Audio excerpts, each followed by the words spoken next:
Hello everyone, welcome back to another Honkai Impact 3rd video. Today we're going to be talking about whether or not Honkai is a free-to-play friendly game. We're going to go over the pros and cons and just kind of go over the conclusion or a final verdict on whether the game is free-to-play friendly or not. So please make sure to leave a like and subscribe for more Honkai Impact 3rd and Honkai Star Rail content. And without further ado, let's get right into it.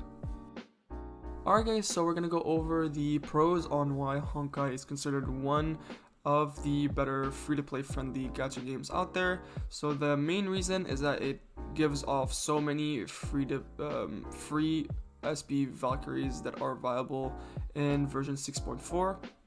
Stuff like Raven, Fischl, I, and Partophilis are easily accessible, and Karol also are easily accessible and for free-to-play players and just grindable to triple S. And so I think Honkai is doing a really great job to basically attract people who do not want to really spend money on the game, but also like try to have fun as much as you can, because I think SP Valkyries are considered the best support Valkyries as of right now, especially like Karol and Partophilis and Fischl, which are insanely good support Valkyrie in the latest updates. There's also the War Treasury, which is also free to play, and you can have access to mostly all of the S-rank Valkyries, such as Hersher of Reason, Li Sushang, which is the new one, and she's also a viable option. Hersher of Reason is a viable option as well. Fallen Rosemary and Elysia, these are mostly all of the good S-rank Valkyries that you can access, but also if you want to play other S-rank Valkyries, most of them are in the War Treasury, and you can just grind them for free, which I think is absolutely insane, especially if you're a free-to-play player. You can just grind out, I don't know what they're called, I think they're called Ancient Relics or something like that, but you can grind them and just get whatever S-rank Valkyrie that you really want or really like, and just get it for free. There's also many ways to access gacha, like broken gacha stigmata, such as like Willow, Talus, Leeuwenhawk, and Elysia sets that are available in the Invites of Mirage. So basically, just by playing the game, you'll be able to get whatever you want. G2 and G1 stigmatas are also really easily accessible, such as like the Gluttony set, the Michelangelo set, and the Talus set. They're really easy to get in the mid to early game. So I think basically these kind of stigmatas, especially if you're starting off, they're also really easy to get, and I think it's a big part on why Honkai is considered one of the better free-to-play friendly gacha game out there. There's also the weapon that are accessible also in the Foundry, but I usually do not recommend getting the weapon. That's one of the cons, but I'm gonna go over that later in the video. There's also the exchange shop where you can basically get whatever you want. Any decent gacha stigmata, stuff like Isaac Newton Bottom.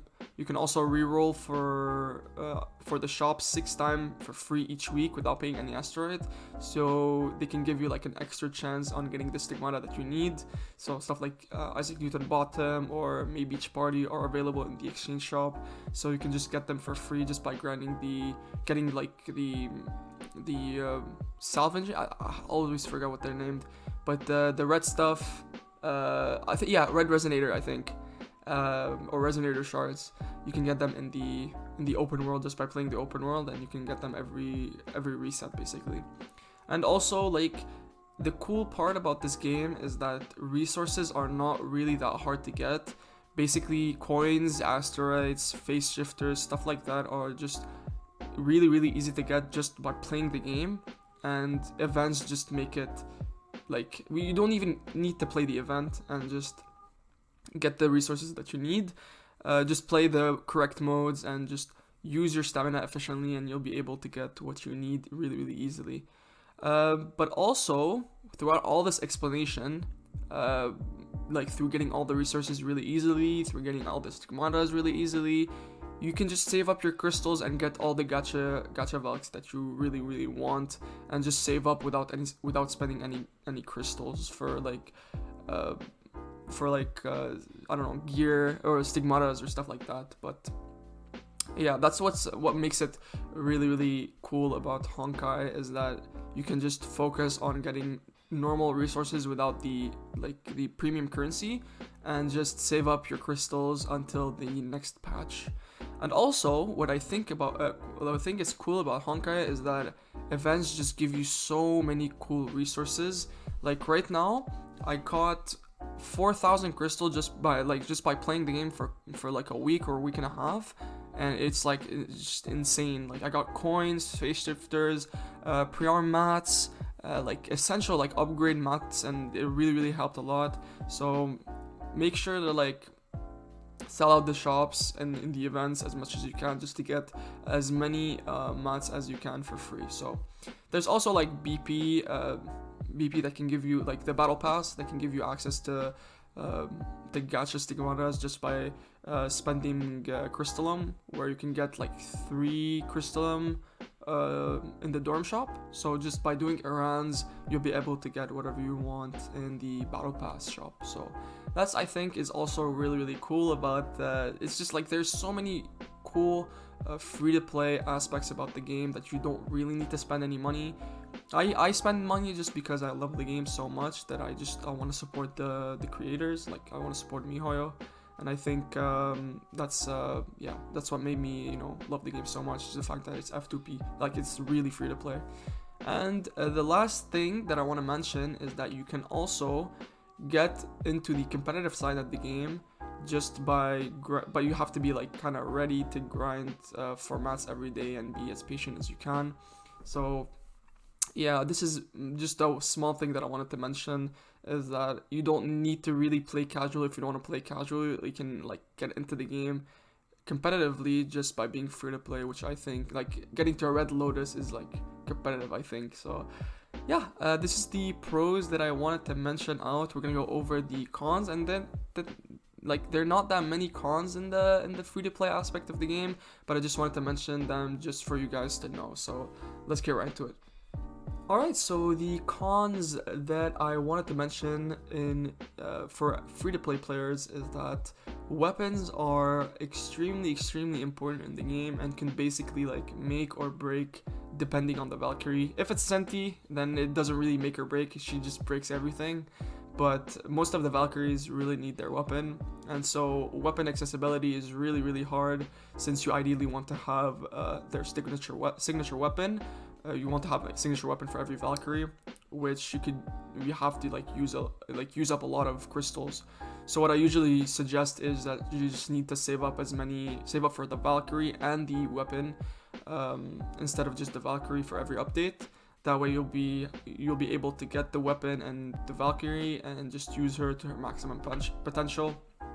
Another con for the game, or for any F2P player, is that it takes quite a long time for you to be able to get the stigmata that you really want in the Invites of Mirage, especially G4 stigmata.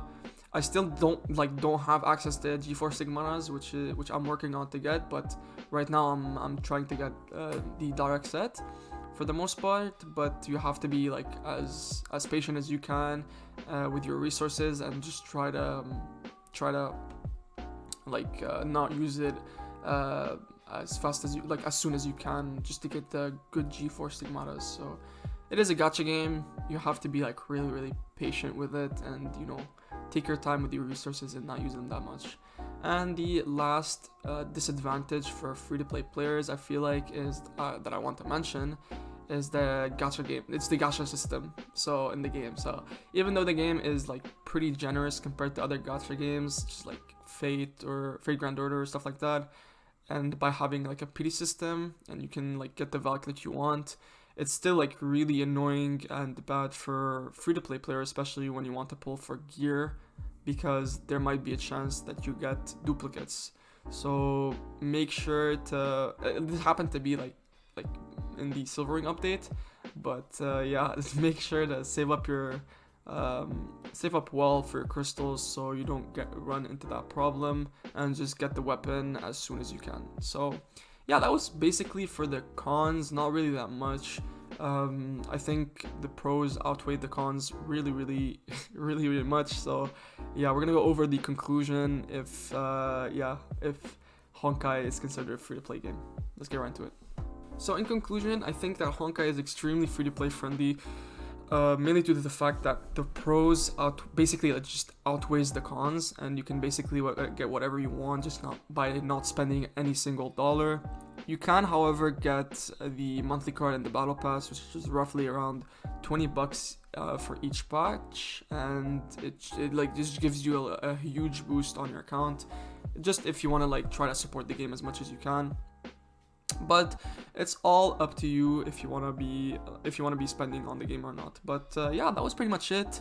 I think Honkai is a really good gacha game compared to the other games that they made, such as Genshin. I think Genshin is not really that free to play, but it's less free to play than Honkai. I think Honkai is more free to play than any other game that Hoyoverse made. But yeah, thank you so much for watching the video. Please make sure to leave a like and subscribe for more Honkai Impact 3 content. And as always, I'll see you in the next one. Peace out.